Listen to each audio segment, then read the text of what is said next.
आज अपनी ये रेलवे की क्लास नंबर 10 है, जो कि आपके होने वाली है राजपूत राजवंश।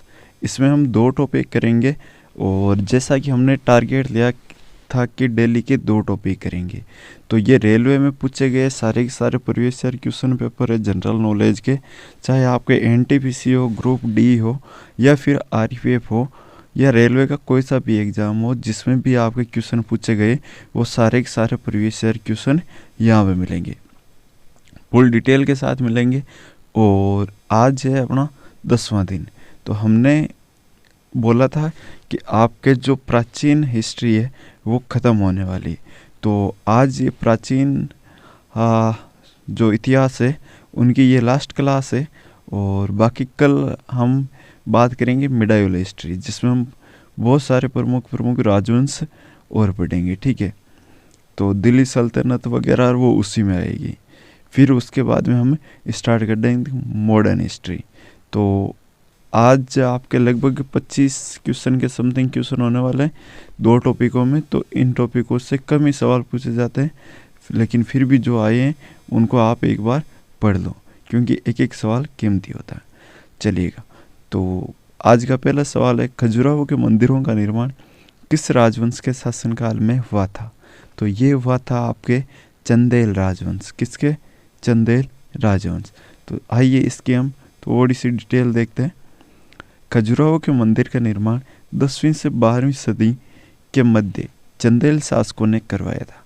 खजुराहो के मंदिर सभी प्रमुख भारतीय मूल के धर्मों वैष्णव, शैव, शाक्त और जैन से संबंध रखते हैं। खजुराहो के मंदिर काम क्रीड़ा कला के लिए दुनिया भर में विख्यात है। खजुराहो नगर एमपी के छतरपुर जिले में स्थित है। कहाँ पे? जो एमपी का छतरपुर जिला है यहाँ पे। नेक्स्ट है दिल्ली में जंतर मंतर। दिल्ली में जंतर मंतर का निर्माण किसने करवाया था? तो ये आपके जयपुर के जयसिंह द्वितीय ने करवाया। प्रथम ने नहीं, जयसिंह द्वितीय ने करवाया। और ये जयसिंह द्वितीय कहाँ थे? जयपुर के थे।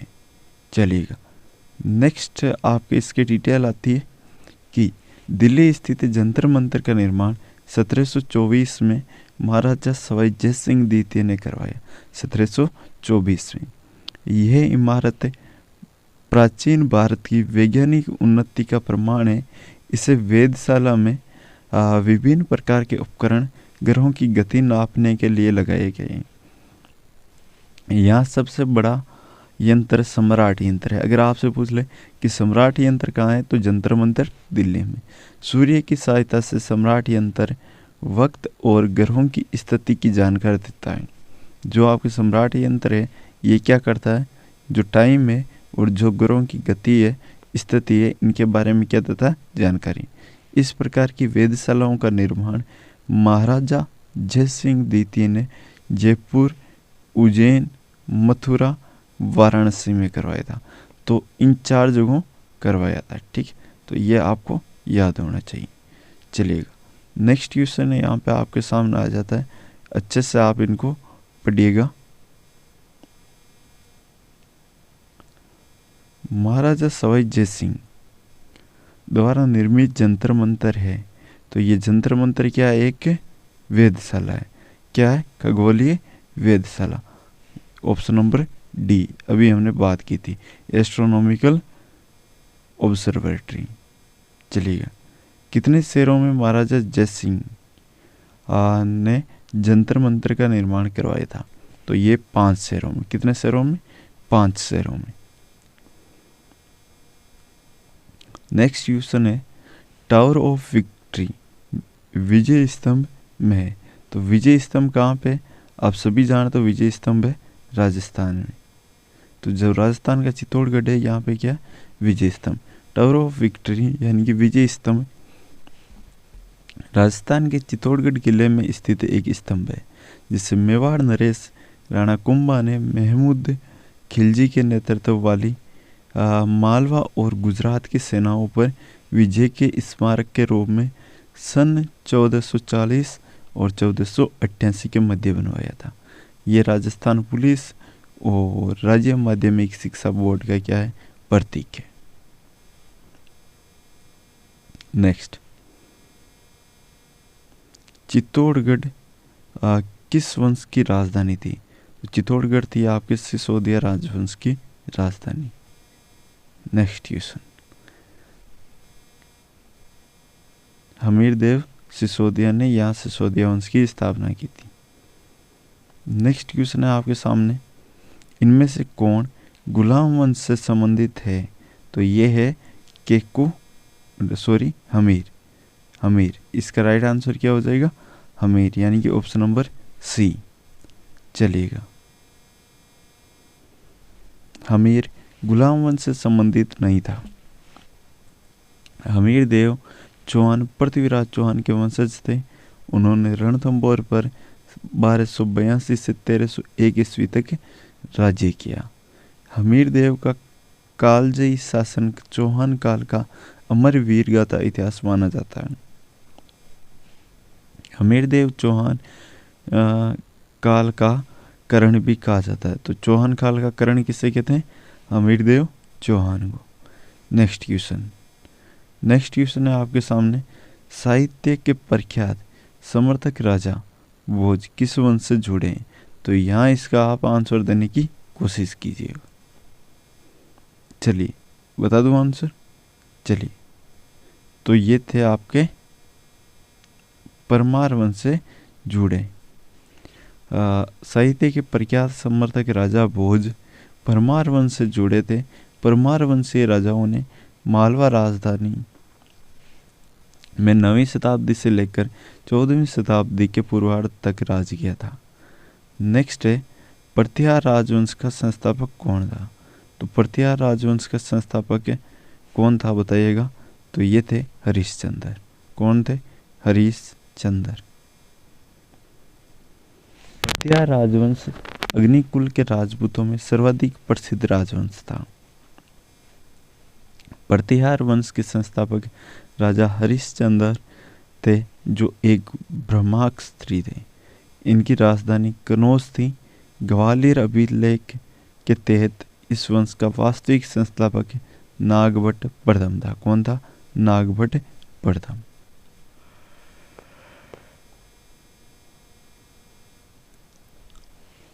निम्नलिखित में से किसने माउंट आबू के पास कायादारा गांव में गोरी राजवंश के मोहम्मद गोरी को हराया था?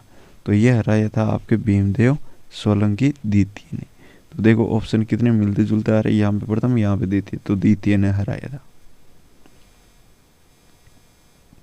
भीमदेव सोलंकी द्वितीय ने माउंट आबू के पास 1178 में कायादारा गांव में गोरी राजवंश के मोहम्मद गोरी को हराया था। तो अगला टॉपिक आता है आपके 16 प्राचीन कालीन विविध, यानी कि मिसलेनियस आएंगे। Vikram Samvat calendar Gregorian calendar से कितने वर्ष से आगे है? तो ये कितने हैं आपके 56.7, यानी कि इसको हम 57 लेते हैं। कितने लेते हैं? 57। विक्रम संवत का आरंभ 57 या 58 ईसा पूर्व माना जाता है। इसकी शुरुआत विक्रमादित्य ने की थी। ग्रिगोरियन कैलेंडर ईसाई कैलेंडर या जूलियन कैलेंडर कहते हैं। ईसाई धर्म गुरु ईसा मसीह के जन्म वर्ष पर आधारित है। 1582 ईस्वी में पोप ग्रेगरी 13वें द्वारा शुरू किया गया था। विक्रम संवत ग्रिगोरियन कैलेंडर से 56.7 वर्ष आगे है। ग्रिगोरियन कैलेंडर विश्व में सर्वाधिक प्रचलित कैलेंडर है। इसके अनुसार जनवरी वर्ष का प्रथम महीना है। कौन सा महीना? जनवरी। कौन से कैलेंडर के अनुसार? Gregorian calendar. नेक्स्ट, कागज का आविष्कार किसने किया था? तो कागज का आविष्कार किया था के लून ने। किसने? के लून ने। चलिएगा नेक्स्ट सवाल, इनकी डिटेल देख लो पहले, फिर अगला सवाल करते हैं। ऐसा माना जाता है कि चीन के लून ने 202 ईसा पूर्व में कागज का आविष्कार किया था। इन्होंने इसके लिए बांस व रेशम के टुकड़ों का प्रयोग किया। नेक्स्ट क्वेश्चन आपके सामने, भारत के किस राज्य को प्राचीन समय में कामरूप के नाम से जाना जाता है? तो कौन सा राज्य हो जाएगा वो? तो कामरूप के नाम से जाने वाला राज्य हो जाएगा आपका असम। कौन सा? असम। यहाँ पे देख सकते हो आप, भारत के असम राज्य को प्राचीन समय में कामरूप के नाम से जाना जाता था। वर्तमान में कामरूप असम राज्य के पश्चिमी भाग में भौगोलिक क्षेत्र के रूप में सीमित है, जो मानस नदी और बोड़ नदी के बीच में स्थित है। चलिएगा, निम्नलिखित में से कौन सा भारतीय दर्शन के 6 स्कूलों में से एक है? तो ये है योग। कौन सा? योग। भारतीय दर्शन में 6 स्कूल हैं: वैशेषिक, न्याय, सांख्य, योग, पूर्व मीमांसा तथा वेदांत। योग भारतीय दर्शन के 6 स्कूलों का हिस्सा है। योग है वो भारतीय दर्शन के 6 स्कूलों का हिस्सा है। योग शब्द का उल्लेख सबसे पहले ऋग्वेद में किया गया और कई उपनिषदों में भी इसका उल्लेख किया गया। अंतर्राष्ट्रीय योग दिवस 21 जून को मनाया जाता है। योग दिवस 2021 का विषय योग फॉर वेलनेस, योग फॉर वेलनेस था। पहला अंतर्राष्ट्रीय योग दिवस 21 जून 2015 को मनाया गया। नेक्स्ट, प्राचीन समय में किसी व्यक्ति को वस्तु के साथ तोला जाता था। उसी भार मात्रा के समान उस वस्तु को दान कर दिया जाता था। इस प्रथा को कहते हैं तुलाभार। क्या बोलते हैं? तुलाभार। प्राचीन समय में किसी व्यक्ति को, यही है जो हमने अभी पढ़ा था। चलिएगा, नेक्स्ट क्वेश्चन आपके सामने। महाभारत के अनुसार भीम और हिडिंबा का पोता कौन था? तो ये था बब्रिक। एनटीपीसी का सवाल है। महाभारत के अनुसार भीम और हिडिंबा का पोता बर्बरीक था। बर्बरीक महान पांडव भीम के पुत्र घटोत्कच और नाग कन्या अहिल्यावती के पुत्र थे। नेक्स्ट, पुरातत्वविद बीबी लाल ने मेरठ जिले के हस्तिनापुर में कब खुदाई की? तो 1951 से 1952। तो बीबी लाल के नेतृत्व में 1951-52 में हस्तिनापुर में एक टिल्ले का उत्खनन किया, जहां से कांच और क्रिस्टल से बने रंगीन बर्तनों के अवशेष प्राप्त हुए, जो करीब 4000 वर्ष पुराने। कितने? 4000 वर्ष पुराने।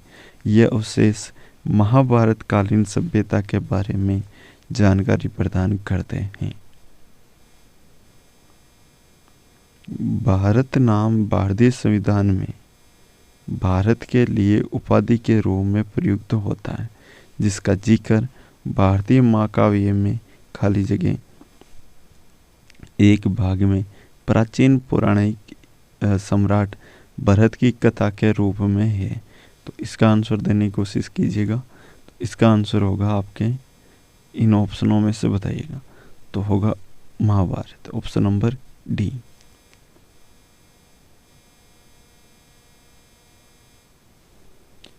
ऐसी मान्यता है कि भरत के नाम पर हमारे देश का नाम भारत पड़ा। इतिहास और पुराणों में कई भरत का उल्लेख मिलता है। प्रथम जैन तीर्थकर ऋषभदेव के पुत्र भरत, जो कि जड़ भरत कहलाए। दूसरा राम के भाई भरत। तीसरा नाट्य शास्त्र के रचनाकार भरत मुनि। चौथा दुष्यंत और शंकुतला के पुत्र भरत। दुष्यंत पुत्र भरत के वंश में ही आगे चलकर कौरव और पांडव हुए, जिनके बीच हुए युद्ध की गाथा को ही वेद व्यास ने महाभारत के रूप में लिखा। इस प्रकार महाभारत से ही भारत शब्द की उत्पत्ति मानते हुए वेद व्यास को भारत शब्द का श्रेय दिया जाता है। नेक्स्ट क्वेश्चन है आपके सामने। नाम ग्रीक भाषा से आया, जिसका अर्थ होता है सिंधु नदी के पार का क्षेत्र। Option number A Bharat.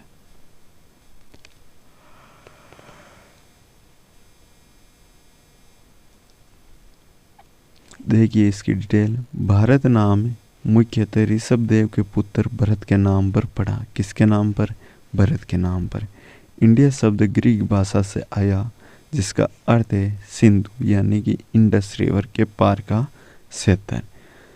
यूनानी ग्रीक के राजदूत मेगस्थनीज ने भी एक पुस्तक इंडिका की रचना की जिसमें इंडिया या भारत के संदर्भ में वर्णन किया है। पद्मनाभ स्वामी मंदिर कहाँ है? तो आप सभी को पता है कि यह तिरुवनंतपुरम में। पद्मनाभ स्वामी मंदिर भारत के केरल राज्य के तिरुवनंतपुरम में स्थित भगवान विष्णु को समर्पित एक प्रसिद्ध हिंदू मंदिर है। यह मंदिर दक्षिण भारतीय वास्तुकला का अद्भुत नमूना है। यह मंदिर केरल की संस्कृति एवं साहित्य का अनूठा संगम है। इंडिया नाम नदी से लिया गया, तो ये आपको मैंने अभी बताया कि कौन सी नदी, तो ये लिया गया आपके सिंधु नदी। Option number A. भारत अर्थात इंडिया का नाम सिंधु नदी से लिया गया है जो देश के उत्तर पश्चिम में बहती है।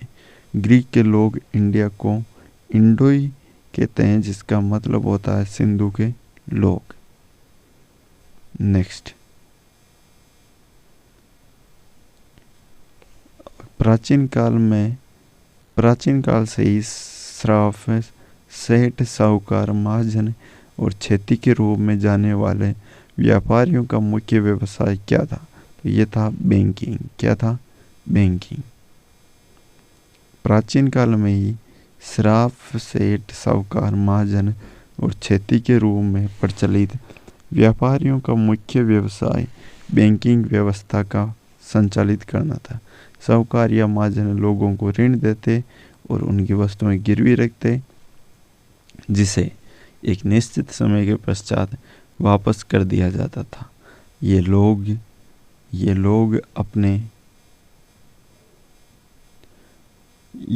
अपने व्यवसाय वाणिज्य का सफल संचालन करते थे। लोग इनके पास अपने मूल्यवान रत्न आदि गिरवी रखकर या बेचकर अपनी आवश्यकता की वस्तुएं खरीदते थे। महाभारत युद्ध कितने दिनों तक चला? तो यह चला था 18 दिन। ये सभी को पता होना चाहिए। वेद व्यास द्वारा रचित महाभारत के युद्ध में पांडवों की केवल 7 अक्षौहिणी सेना ने कौरवों की 11 अक्षौहिणी सेना को परास्त कर दिया। ये युद्ध 18 दिनों तक चला। नेक्स्ट क्वेश्चन की अवधारणा अंधविश्वासी भरी मान्यताओं पर आधारित है। तो यह है सांप और सीढ़ी की अवधारणा। सांप और सीढ़ी की अवधारणा अंधविश्वासों से भरी है, मान्यताओं पर आधारित है। इनका आविष्कार 2वीं शताब्दी ईसा पूर्व भारत में हुआ था। भारत में इसे मोक्षपातम या परम पदम कहते हैं। पहले इसका प्रयोग बच्चों को हिंदू धर्म के मूल सिद्धांतों को शिक्षा देने के लिए किया गया था। सबसे पहले पहिए किससे बने थे? तो आप सभी को पता है कि लकड़ी से बने थे। लकड़ी के पहिए का आविष्कार सबसे पहले 3500 ईसा पूर्व मेसोपोटामिया इराक में हुआ था। इस पहिए को लकड़ी के कई तख्तों से जोड़कर बनाया जाता था तथा इसका आविष्कार सुमेरियन सभ्यता के काल में हुआ था। नेक्स्ट, पांडवों ने दिल्ली शहर की स्थापना सबसे पहले की थी और इस इंद्रप्रस्थ नाम दिया। ये एलपी और टेक्नीशियन को पूछा गया सवाल था। आधिकारिक तौर पर राष्ट्रीय राजधानी क्षेत्र नई दिल्ली भारत का एक केंद्र शासित प्रदेश एवं महानगर है। राष्ट्रीय राजधानी होने के नाते केंद्र सरकार की 3 इकाइयों कार्यपालिका, संसद एवं न्यायपालिका के मुख्यालय नई दिल्ली में स्थापित है। यमुना नदी के किनारे स्थित इस नगर का गौरवशाली पौराणिक इतिहास है। महाभारत काल में पांडवों ने दिल्ली शहर की स्थापना सबसे पहले की थी और इस शहर को इंद्रप्रस्थ नाम दिया। नेक्स्ट, कामरूप का प्राचीन साम्राज्य किस राज्य में मौजूद था? तो ये था आपके असम में, कामरूप असम। असम का प्राचीन नाम कामरूप था, जो 13वीं शताब्दी में ब्रह्मपुत्र घाटी में स्थापित किया गया था। चलिएगा, तो ये होती है आपके प्राचीन इतिहास समाप्त। और आगे आएगा आपके मॉडर्न हिस्ट्री। कौन सी? मिडिवल हिस्ट्री, जिसमें हम बहुत सारे जो आक्रमण है ये पढ़ेंगे। अरब आक्रमण पढ़ेंगे, तुर्की आक्रमण पढ़ेंगे, लेकिन ये करेंगे हम कल स्टार्ट। और कल आपके एक क्लास और भी आएगी, स्टैटिक जीके। किसकी आएगी? स्टैटिक जीके, जो एकदम डिटेल से पढ़ेंगे। और ये आपके एनटीपीसी और एसएससी जीडी सभी के लिए महत्वपूर्ण रहेगा, चाहे दिल्ली पुलिस भी हो, इन सभी के लिए ये स्टैटिक जीके महत्वपूर्ण रहने वाला है। तो कल करेंगे हम स्टार्ट। तो यहाँ तक पहुँचे तो चैनल को ज़रूर सब्सक्राइब करें और वीडियो को लाइक करें। जय हिंद, जय भारत। मिलते हैं किसी नेक्स्ट वीडियो।